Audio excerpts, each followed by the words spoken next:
Hey lovely sexy hobby people, welcome to today's video, which is going to be a catch-up flick through for Wargames Illustrated issue 433. I am massively behind with Wargames Illustrated. I do apologise for those that used to follow for that, but let's dive straight in. So straight off the bat we get our contents and editor's comment, and then we're into observation posts. So some really nice Japanese samurai miniatures here from Fireforge. It looks like you've got cavalry and foot soldiers, so they look absolutely fantastic. They were digitally sculpted, as can be seen here, so they should hopefully all go together really well. But you can see one of the sprues here of the foot soldiers.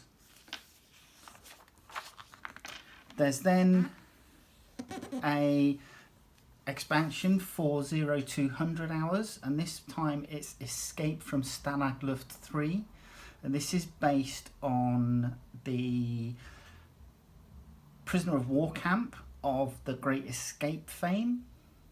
For those that don't know the Great Escape film from 1963, check it out. There's a little bit of, what's the word I'm looking for? Artistic license taken with the film, but it's mostly accurate-ish.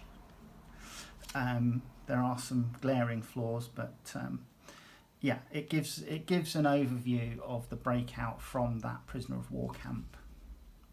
But they've made it an expansion. There's 5 missions for this expansion, and it should be really interesting for those that have enjoyed 0200 hours.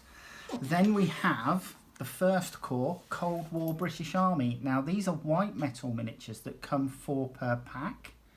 Apparently they're going to be priced at about £7.20. And you get, as I say, 4 poses per pack. And there's quite a few different things here. So obviously Cold War British Army, so they are wearing, they look like they've been painted so that they're wearing the lightweights that the British soldiers used to wear quite a lot, lightweight trousers, and their DPM smocks, but 58 pattern webbing, the L1A1 SLR rifle, and they've got the general purpose machine gun here, as well as one of them sporting a Sterling SMG. We've also got the 84mm Charlie G, or Carl Gustav, anti-tank weapon, and someone here sporting a 66mm disposable anti-tank weapon, light anti-tank weapon. So yeah, there's a good selection there, and we've also got a scaly back here with his radio. So there's a good selection there. As I say, they're all white metal, so if you were to buy all the sets, it looks like there's 1, 2, 3, 4, 5 sets. You're going to be what, somewhere over the £30 mark, maybe closer towards £40 for the whole lot. But they look good. They really do look good.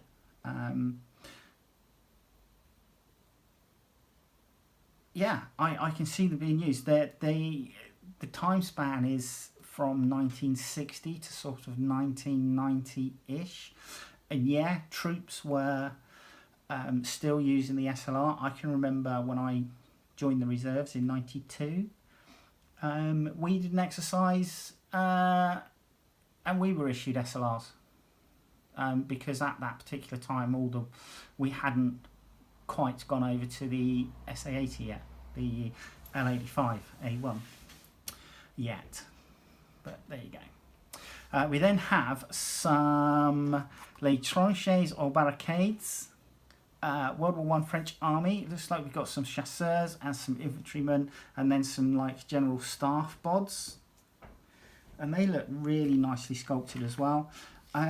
Digital miniatures on this occasion, so most likely you're going to be an STL file that you print out yourself. Let's have a look actually. Digital miniatures are starting to seriously democratise our hobby by allowing passionate individuals to develop ranges that explore eccentric options in less frequent trodden theatres and periods.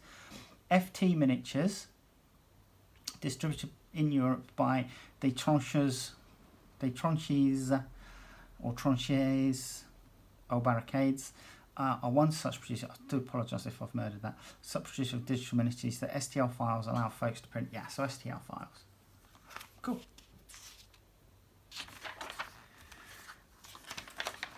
And then release radar. So, geekvillain.co.uk has released some basing options. And there's also some others here. I don't know if these are all Geek Villain. Kraut cover scenics are new to me coming out. They're basing kits. Okay, so yeah, basing kits. So that looks like their Kraut cover scenics, and this one is Geek Villain. There's also some hobby trays which you can magnetise from GameMat.eu. Then there's these World War One doubles, which are, you got Winston Churchill here and then Scottish infantry, and those are from Pandyman.co.uk. And then we have some German Army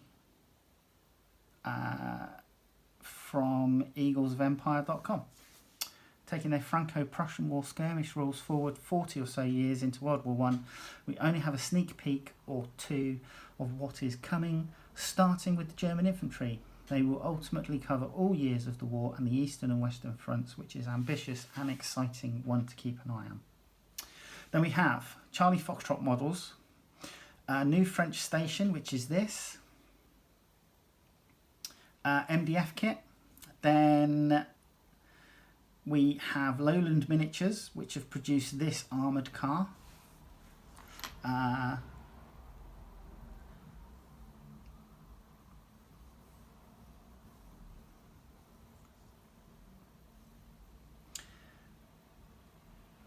Lafley ATM. This armoured car was introduced into the French army, and by the time of World War II broke out, all of them were in North Africa. And then we have a number of French troops. Again, STL files from pianowargames.de, but they look really nice. So we've got the French line infantry, we've got line volunteers, chasseurs à cheval, we've got high command, we have hussars, and then they have some civilians and farm animals. So we've got cows and goats here, as well as casualties, which is really nice. I don't know, what are your thoughts? Do you think that sets could benefit from having the odd casualty in them? I'd like to see more. I don't think that there's enough, to represent casualties being left on the battlefield as units advance and stuff like that. And then we just have some miscellaneous miniatures here. Warp miniatures here. We've got some like gnomes and stuff. So we've got like a little gnome chariot, two gnomes armed with spear, and it's being drawn by a couple of bunnies. And then we've got another gnome here with a cauldron being swung around on the end of a rope. So that's pretty cool. Right, then quick fire. Quick read posts from WI readers about their hobby projects, notes and news and observations. So yeah, CrackCon 4, a broadside of crack. CrackCon, the now annual meetup for members of the Plastic Crack podcast community, started as a joke suggestion from the audience on our Monday night YouTube live stream. As the shutters came down on the fourth of our meetups held on 21st of October 2023 at Boards and Swords in Derby, it's incredible to me that we continue with the joke. So yeah, and there's some really lovely boards being used here for wargaming. Nice desert board here, and a seaborne battle taking place there. Replay at the now is that RE Museum? Yeah, Royal Engineers. Okay. So if you want to play war games, what better location than a military museum? Saturday 28th of October 2023 saw the Royal Engineers Museum stage RE Play. It's the first ever war game show. The museum already runs several themed events throughout the year, including a military modelling show, but wanted to expand its offering. So that's really cool. My old man was a Royal Engineer for 9 years, from 61 to 70. He spent a lot of time in Germany, but also Borneo and Malaya. Yeah, some of those stories were really interesting. And then Saga Grand Melee Poland. I am part of Grand Melee Poland, or Melee. And our goal is to provide players with the best wargaming experience possible in Saga, along with other games. So these look like ancients. What I would consider ancients anyway. Or maybe even medieval, because they look like Norman horsemen with their teardrop shields. Inverted teardrop shields. Napoleon, the view from the lobby. More on the North Bearstead Man. Right, so Parthian Shot, Battle of Currahee, or Currahee. James examines how the skilled Parthian riders used hit-and-run tactics to defeat the might of Rome at the Battle of Currahee. Is this the one where, having analysed the Roman tactics, the Parthians knew that the Romans would go into square and wait out any missile barrage like arrows, and so they made a point of ensuring that all their horsemen were stocked up with extra arrows, and that there were extra arrows on pack horses, so that they could literally just keep them in the formation and keep whittling them down. Is that the one?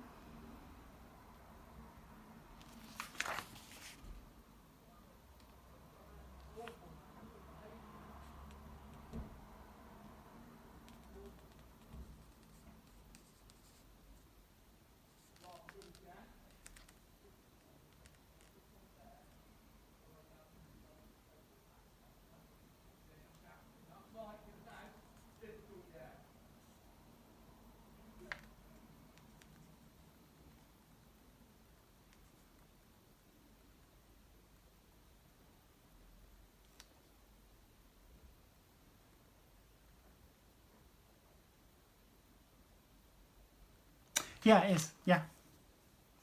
There you go. It explains it there. I understand that there was a breakout at night, and a number have made it back. I can't remember if Cassius survived though. But that would be really interesting. But it says here that apparently the Parthians also had some lance carrying cataphracts on armoured camels. That's got to be something that you really would want to see modelled on the tabletop. Surely. That would be fantastic. Sortie. Right, as part of this month's Hit and Run theme, Simon Otto Hatch presents some rules for gaming medieval sorties using never mind the bill hooks. So hit and run, skirmish type things. Hit and run will particularly, or should particularly, favour cavalry, because you don't want to get your cavalry bogged into a stand-up fight. You want to use them as shock troops. You want them in and then break away so that they can come back again and just keep hitting. They're good for destroying routed troops, but you don't ever want to put them into if you have to commit them to a stand-up fight, things are going really wrong. I do apologise if you can hear people outside. I've got the windows open. So yeah, it's lovely terrain as well. Nicely rendered castle there.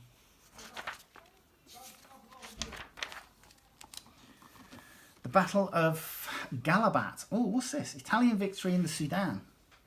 Karim van Overmeyer played a World War II mini-campaign based on the Italian defence of Gallabat. In the first of this two-parter, he details the history of the battle, outlines the terrain, and presents some gaming options. Okay. See, again, one of the reasons why I like getting this, as somebody that's had a passing interest in military history because of my background, I really enjoy reading articles like this of lesser well-known battles that took place.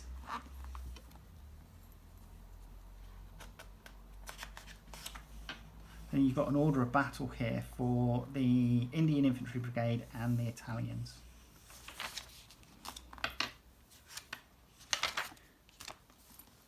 An outrage which could not be countenanced. Hit and run in Great War Italy.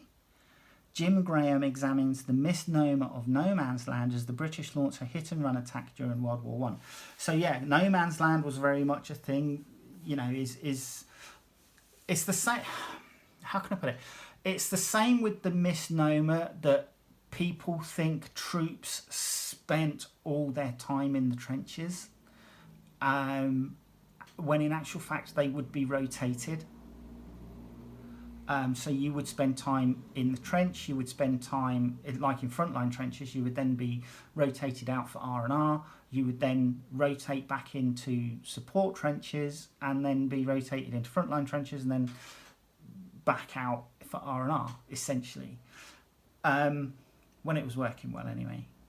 And, you know, quite often raids were conducted to and fro across no man's land on a regular basis. You know, trench raids were specifically designed to A, keep the enemy from sleeping and getting rest, you know, so that they were tired and prone to make more mistakes, but also to gather intelligence, you know, what troops units were on the trench opposite them, you know, what equipment were they being issued, you know, any changes in equipment that might affect outcomes, that sort of thing. So yeah, you know, raids went to and from across no man's land, like I say, on a regular basis.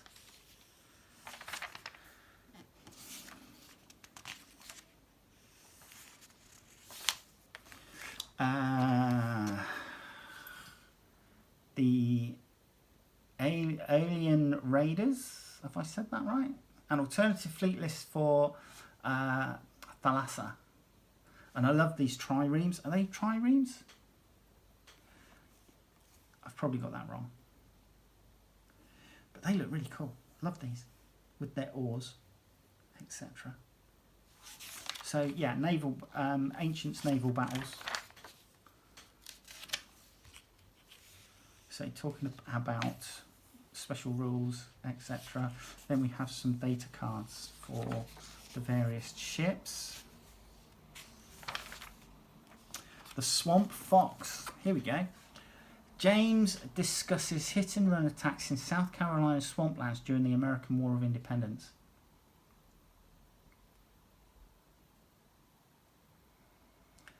That would make for an interesting article.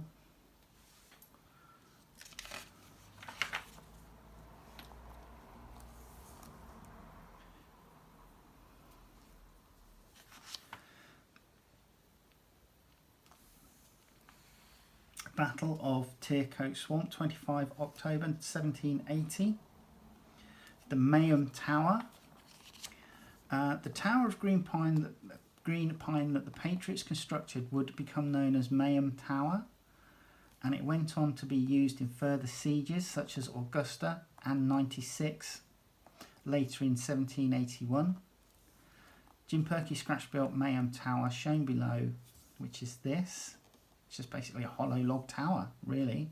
It's a bit like if you stacked up all your Jenga tiles, so you had 2, then 2, then 2, then 2. This is deceptively simple model made from lengths of cut down twigs that have been stacked and glued together. Extra twig sections have been added at different intervals to make platforms on the way up the tower. Yeah. Cool. Patriot Army list here. Kingsmen Army list as well.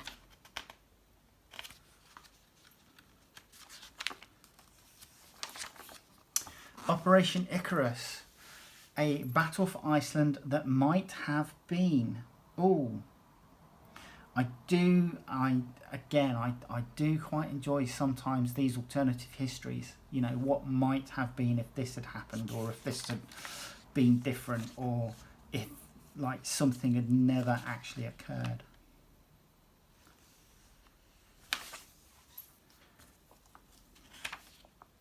So German Sailor Watch Crew, Icelandic Legreglan Police Squad, and Icelandic Police Superintendent. Got landing rafts effects. Got a couple of scenarios here as well. So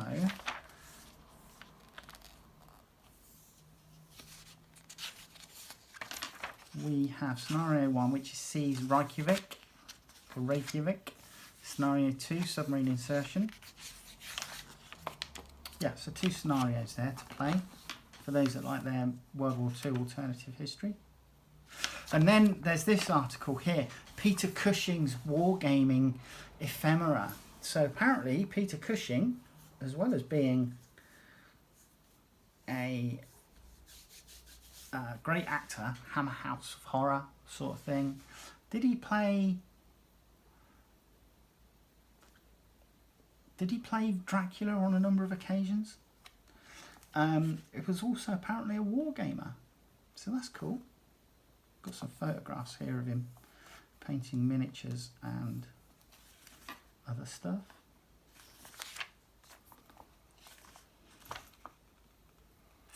Peter Cushing in Revenge of Frankenstein and as Grand Moff Tarkin in Star Wars, which I think a lot of people will probably recognise him from that.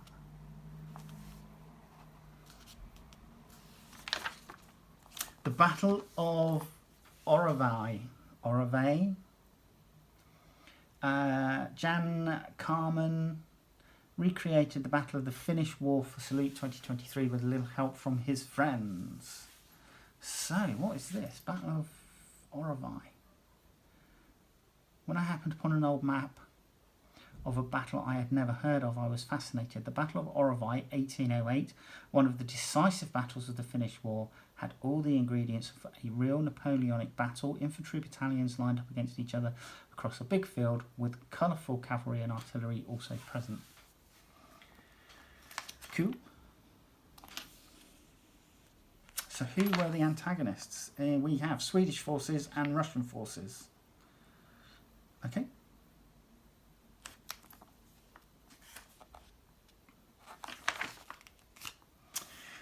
They're going into how they did their board build and also some of the terrain that they used. Field fortifications, trees. The board looks really nice, made up of 9 pieces. Yeah, that's really cool, and a nice picture there of it laid out at the event. Army Painter, War Paints, Fanatic range. Okay. We gave a selection of Army Painter's new Fanatic range to WI's resident speed painter James. Can they possibly reach the heady heights of the promotional claims? Let's find out.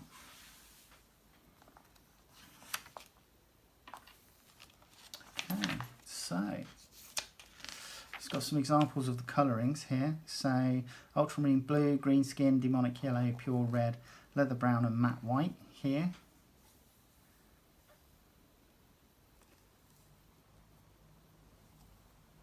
Fanatics paint starter paint set, 11 dropper bottles, brush on primer, dark tone wash, 2 metallics, 7 acrylics, painting guide. It says here 28 quid. It may very well have gone up within the last year. Putting the starter set to test.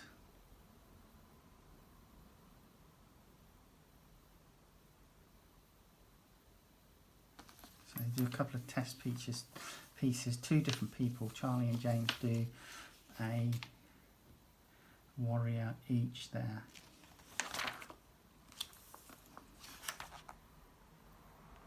Okay.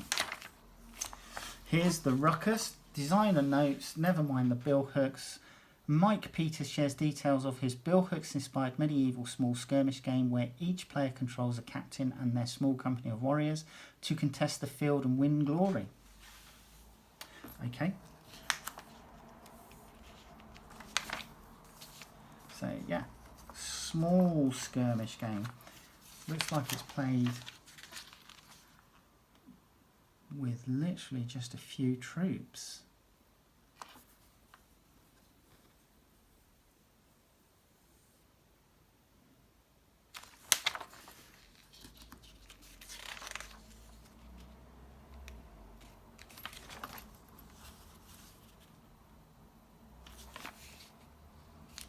There's a duel going off here between two.